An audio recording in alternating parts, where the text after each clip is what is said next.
Shri V S അച്യുതാനന്ദനെ ഒരു സമരനായകനായിട്ടാണ് നമ്മൾ കാണുന്നത്. അദ്ദേഹത്തിൻ്റെ ജീവിതം ഒരു സമരത്തിൽ കൂടിയായിരുന്നു. പക്ഷേ കേരളത്തിന് അദ്ദേഹത്തിൻ്റെ സമരങ്ങളിൽ കൂടി നേട്ടങ്ങൾ കുറേയധികം ഉണ്ടായിട്ടുണ്ട്.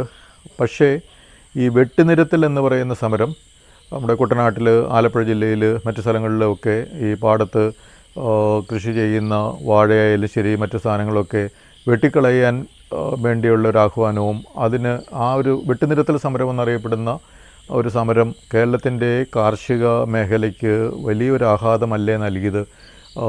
പല കൃഷിക്കാരും കൃഷിയിൽ താല്പര്യമുണ്ടായിരുന്നവരാണല്ലോ ഈ കൃഷി ചെയ്യുന്നത്. അപ്പോൾ അവരുടെ കൃഷി ചെയ്ത് കുറേ പൊങ്ങി വരുമ്പോഴത്തേക്കും അതെല്ലാം കൂടെ വെട്ടി നശിപ്പിച്ച് കഴിഞ്ഞ് കഴിഞ്ഞാൽ, വെട്ടി നിരത്തിയാൽ പിന്നെ അവർക്ക് അതിൻ്റെ നഷ്ടം ആര് സഹിക്കും എന്നുള്ള ഒരു കാര്യം. രണ്ട്, അവരുടെ മനോവീര്യം പോകും കൃഷിക്കാരുടെ. അപ്പോൾ കേരളത്തിലെ കൃഷിക്കാരുടെ മനോവീര്യം കെടുത്താനും കേരളത്തിലെ കൃഷിയുടെ ഒരു വികസനം തടയുന്നതിനും അല്ലെങ്കിൽ ഇല്ലാതാക്കുന്നതിനുമൊക്കെ ശ്രീ വി എസ് അച്യുതാനന്ദൻ്റെ വെട്ടിനിരത്തൽ സമരം ഒരു കാരണമായില്ലേ എന്ന് നമ്മൾ ആലോചിക്കേണ്ടതുണ്ട്.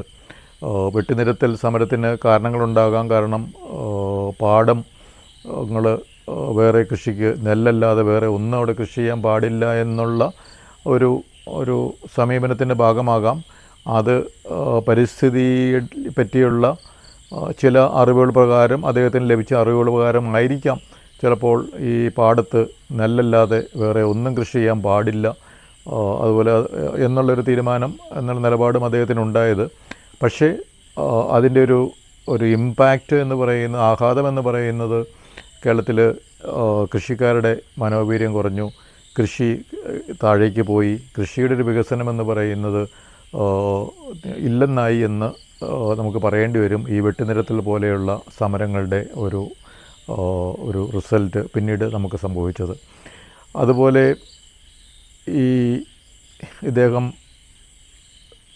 മുഖ്യമന്ത്രി ആയ ശേഷം പിന്നീട് അടുത്ത ഒരു ടൈമിൽ അദ്ദേഹത്തിന് പദവി വേണം എന്നുള്ള ഒരു കാര്യമാണോ എന്നറിഞ്ഞുകൂടാ. ഞാനന്ന് IMGയുടെ ഇൻസ്റ്റിറ്റ്യൂട്ട് ഓഫ് മാനേജ്മെൻറ്റ് ഗവൺമെൻറ്റിൻ്റെ ഡയറക്ടറായിട്ട് തിരുവനന്തപുരത്തുണ്ട്. അപ്പോൾ ഇദ്ദേഹത്തിനെ ഭരണപരിഷ്കാര കമ്മീഷൻ്റെ ചെയർമാനായിട്ട് നിയമിച്ചു. അപ്പോൾ IMGയുടെ താഴത്തെ നില ആണ് അദ്ദേഹത്തിൻ്റെ ഓഫീസായിട്ട് അന്ന് സർക്കാർ തീരുമാനിച്ചു.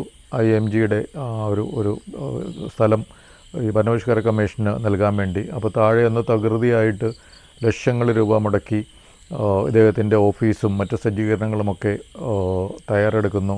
അപ്പോൾ എൻ്റെ മനസ്സിൽ കൂടെ പോയി ഈ അന്ന് ഭരണപരിഷ്കാര കമ്മീഷൻ്റെ കമ്മിറ്റി മീറ്റിങ്ങുകൾ, പരിപാടികൾ ഒക്കെ നടക്കുകയും അതിൻ്റെ സ്റ്റേഷനറി സാധനങ്ങളും പേപ്പറും സാധനങ്ങളൊക്കെ IMG തന്നെ കൊടുക്കണമെന്നൊക്കെയുള്ള ഒരു കാര്യങ്ങളൊക്കെ വന്നപ്പോഴൊക്കെ ഇത് കൊണ്ട് എന്ത് പ്രയോജനമാണുള്ളത്.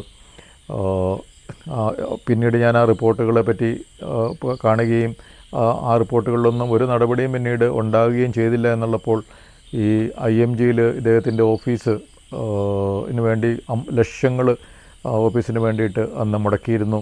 ഈ ഓഫീസിൻ്റെ അകത്തെ ടൈൽസ് ഇടാനും കർട്ടൻ ഇടാനും AC വെക്കാനും അങ്ങനെയൊക്കെ ആയിട്ടൊക്കെ. അപ്പോൾ അത് തീർച്ചയായിട്ടും ഇദ്ദേഹം അതുവരെയുള്ള അദ്ദേഹത്തിൻ്റെ നിലപാടുകൾ വെച്ച് നോക്കുമ്പോൾ ആ ദുർവ്യയം അദ്ദേഹത്തിൻ്റെ ഒരു സ്വഭാവം വെച്ചിട്ട് അദ്ദേഹം സമ്മതിക്കാൻ പാടില്ലായിരുന്നു. അപ്പോൾ അത് സംഭവിച്ചത് ചിലപ്പോൾ അദ്ദേഹത്തിന് അതുവരെ മുഖ്യമന്ത്രി എന്നുള്ള ഒരു പദവിയിലും പ്രതിപക്ഷ നേതാവ് എന്നുള്ള പദവിയിലും കുറേ കാര്യങ്ങൾ ഇരുന്ന ശേഷം പിന്നീട് ഒരു കമ്മീഷൻ്റെ ചെയർമാൻ എന്നുള്ള ഇതിലേക്ക് വരുമ്പോൾ അതുവരെയുള്ള ആ ഒരു സൗകര്യങ്ങൾ ശീലിച്ചു പോയതുകൊണ്ട് ആണോ എന്നറിഞ്ഞുകൂടാ. അപ്പോൾ അത്രയധികം ഒരു ചെലവുകൾ ഈ പറഞ്ഞ ഓഫീസുകൾ ക്രമപ്പെടുത്തുന്നതിന് വേണ്ടി അന്നുണ്ടായി. അന്ന് അത് തീർച്ചയായിട്ടും അദ്ദേഹത്തിൻ്റെ ഒരു വ്യക്തിത്വത്തിന്, അദ്ദേഹം അതുവരെ എടുത്ത നിലപാടുകൾക്ക്, ഒരു യഥാർത്ഥ കമ്മ്യൂണിസ്റ്റ് നിലപാടുകൾക്ക് യോജിച്ചതാണോ എന്ന സംശയം അന്ന് എനിക്കുണ്ടായിരുന്നു. പക്ഷേ അതിന് അദ്ദേഹത്തിൻ്റെതായ കാരണങ്ങൾ ഉണ്ടായിരിക്കാം തീർച്ചയായിട്ടും.